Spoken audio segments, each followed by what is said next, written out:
মাছির একটা পাখার পরিমাণ দাম যদি আল্লাহর কাছে থাকতো এই পৃথিবীর, তাহলে আল্লাহ পাক এই পৃথিবীতে কোনো কাফের মুশরিককে পানি পান করতে দিতেন না, এক ঢোক পানিও দিতেন না। মানে এই মহাবিশ্বের যত গ্রহ নক্ষত্র আছে এগুলোর সামনে পৃথিবীর দামটা অনেকটা এমন।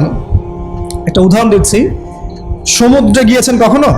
সি বিচে গিয়েছেন? কক্সবাজারে ওইদিকে গিয়েছেন কখনো?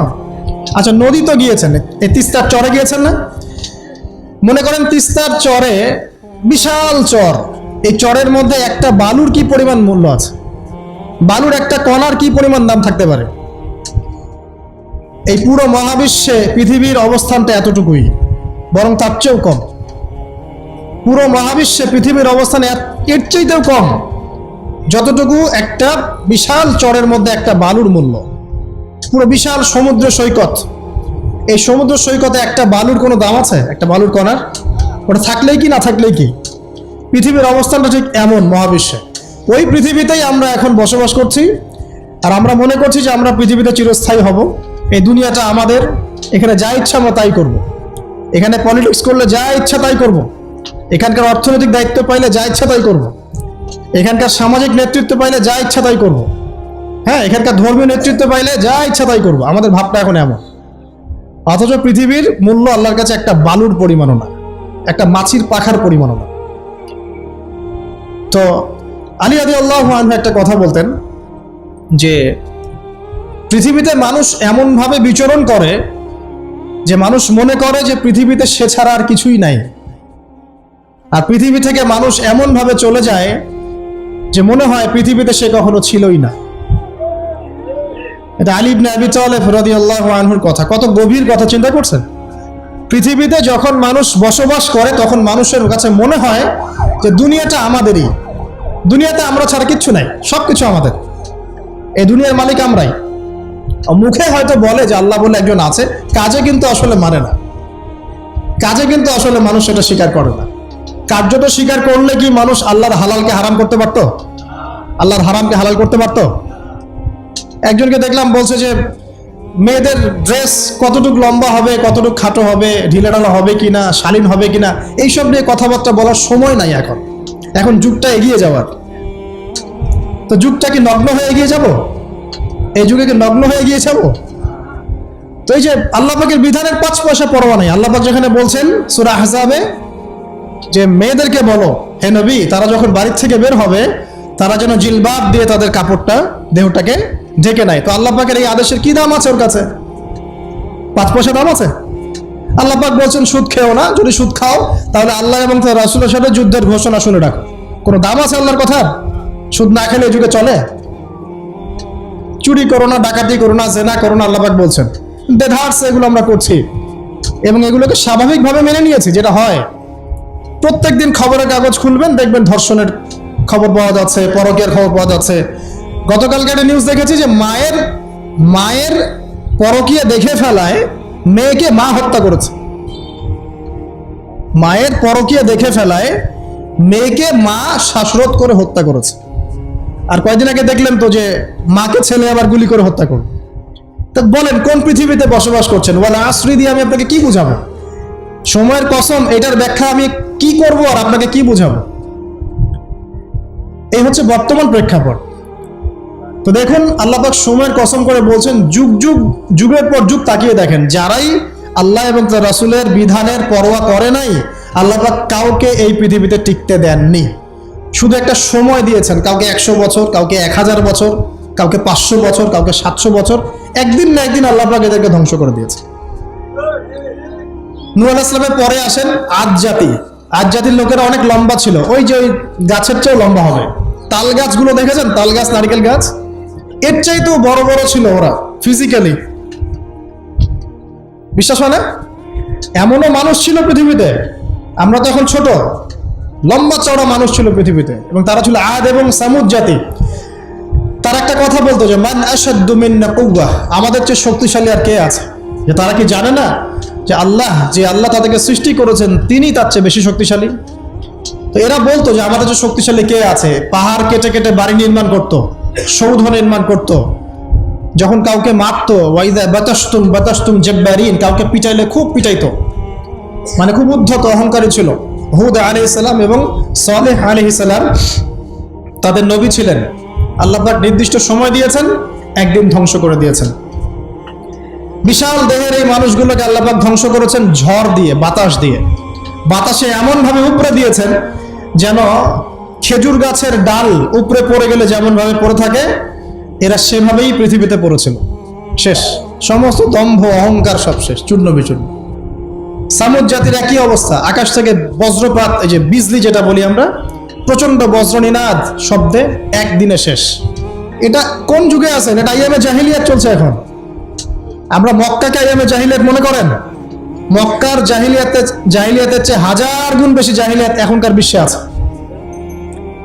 কেউ চ্যালেঞ্জ করলে আমার সাথে ডিবেট করতে বলেন, আমি প্রমাণ করে দিব যে মক্কার জাহিলিয়াতের চাইতে 1000 গুণ বেশি জাহিলিয়াত এই যুগে আছে। তবে শর্ত হচ্ছে এই জাহিলিয়াত প্রমাণ করতে হবে শুধু কোরআন এবং হাদিসের চোখ দিয়ে, অন্য কোনো চোখ দিয়ে চলবে না। তো এই সব কিছুর উপরে আবার একটা বিষয় আছে, সেটা হলো সবসময় আইনের সুশাসন নিশ্চিত হচ্ছে না। সব ধর্ষকের বিচার হচ্ছে না, সব জেনাকারের বিচার হচ্ছে না, মাদকদ্রব্য সবার বিচার হচ্ছে না। আর বিচার হলে আইনের ফাঁকফোকর দিয়ে বেরিয়ে যাচ্ছে। আর সিস্টেম করা আছে, ওখানে একটু খাওয়াবেন, তার নিচে একটু খাওয়াবেন, তারপর এখানে একটু খাওয়াবেন, আস্তে আস্তে সব খুলে যাবে। আর এগুলো আমরা মেনে নর্মাল, এমনই সিস্টেম আমরা সবাই মেনেই নিয়েছি, এটাই হয়। এই যে মেনে নেওয়ার ট্রেন্ড, এটা করতে করতে করতে আমরা এখন চরম রকম জাহেলি একটা সমাজে বসবাস করছি। এই সময়ের কসম আল্লাহ পাক আপনাকে করছেন, ওয়ালা আসরি, সময়ের কসম। মানে কোন সময় আপনি বসবাস করছেন নিজেই চোখ দিয়ে দেখেন। সময়কে চিনতে শিখুন, ইতিহাস পড়তে শিখুন। ইতিহাসের সময়ের যুগে যুগে যারা আল্লাহর আইনের বা আল্লাহর বিধানের বিরোধিতা করেছে, ওদের কি পরিণত হয়েছে দেখুন, আর সময়কে মূল্যায়ন করুন। এভাবে আদ সামুদের কথা বললাম, কওমে লুতের কথা বললাম, এই যে কওমে শুআইব, একই অবস্থা, মাপে কম দিত, আল্লাহ পাক ভূমিকম্প দিয়ে ধ্বংস করে দিয়েছে, মানুষকে ঠকাতো। শুআইব আলাইহিস সালামের কওম যেভাবে মানুষকে ঠকাতো, এখনকার IMF আর ওয়ার্ল্ড ব্যাংক মানুষকে এইভাবে ঠকায়। এটা আপনি বুঝবেন না যদি ইন্টারন্যাশনাল ইকোনমিক্স মনিটারি সিস্টেম সম্পর্কে পড়াশোনা না করেন। সুদের জালে ফেলে দরিদ্র দেশগুলোকে একদম গলায় রশি ধরে টেনে ফেলে দিবে, হ্যাঁ, সুদের মধ্য দিয়ে। এবং পুরো ওয়ার্ল্ডটাকে এভাবে সাজিয়েছে, এর বাইরে কেউ বেরোতে পারবে না। তারপরে ওরা ইন্দোনেশিয়াকে ইকোনমিক স্যাংশন দিয়ে দিয়েছে।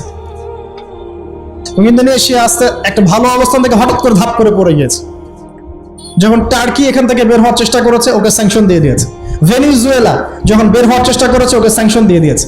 মানে এরা শুআইব আলাইহিস সালামের ওই কওমের মতোই পুরো মানব জাতিকে অর্থনৈতিক দাসত্বের দিকে নিয়ে গেছে। শুআইব আলাইহিস সালামের কওমের পরে কি? ফিরআউনের কওম, মুসা আলাইহিস সালাম।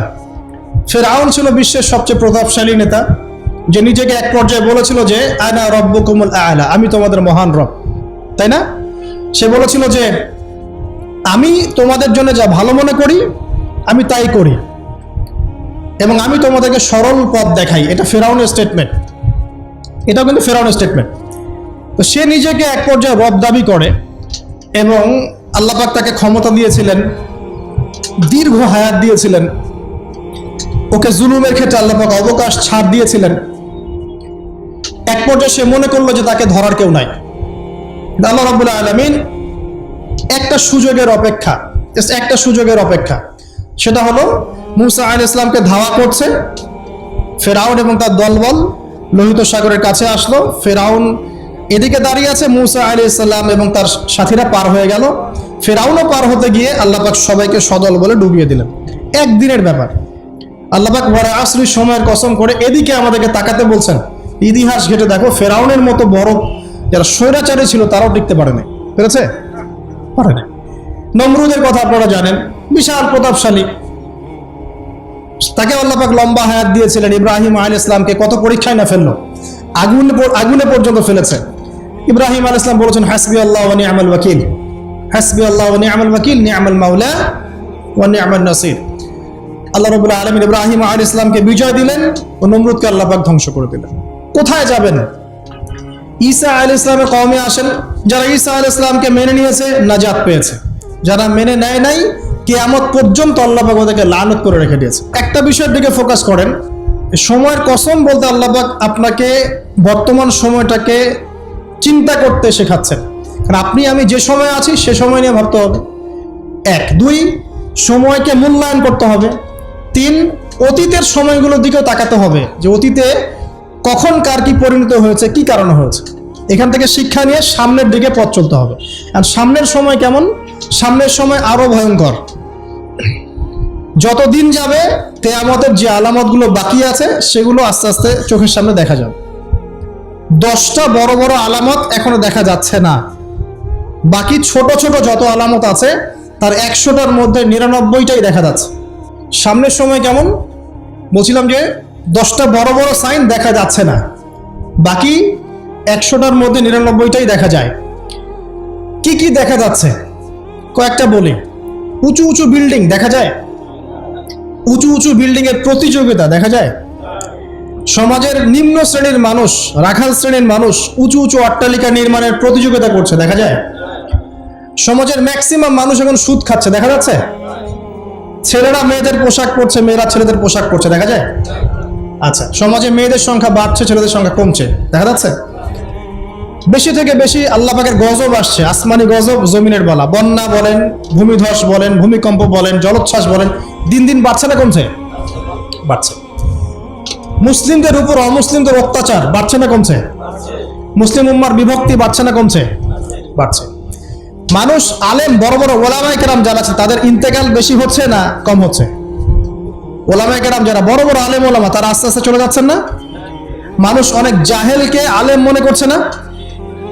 হ্যাঁ, এমনও কিছু মানুষ মুসলিম সমাজে দিন প্রচার করছে যাদের ফ্রেঞ্চ কাট দাড়ি। আস্তে আস্তে আস্তে আস্তে দেখেন নাই? এমন অনেক মানুষ দিন প্রচার করছে ইসলামে, দাড়ি ফ্রেঞ্চ কাট, মাশাআল্লাহ। এবং সে বলছে যে মানে এটা যে সুন্নাহ, এটা কোরআনে কোথায় আছে? সম্পাদারির কথা কোরআনে কোথায় আছে? দাড়ি টুপি পাগড়ির মধ্যে ইসলামকে সীমাবদ্ধ করে ফেলেছেন, এই জন্য প্রতিবাদ স্বরূপ সে নিজে আর লম্বা দাড়ি রাখবে না। কি বুঝলেন? আপনারা দাড়ি টুপি এবং পাগড়ি জুব্বার মধ্যে ইসলামকে সীমাবদ্ধ করে ফেলেছেন, এই কারণে সে নিজে আর দাড়ি রাখবে না, ইসলাম প্রচার করে বেড়াচ্ছে। মানুষ ওদের পিছনে ছুটছেও। দেখলাম নারী একজন মহিলা ওয়াজ মাহফিলে স্টেজে উঠে বক্তব্য দিচ্ছে। হ্যাঁ, আশপাশে কিছু মানুষ আছে যাদের যাদের আবার দাড়ি টুপিও আছে, তারা বসে বসে আবার শুনছেও লেকচার।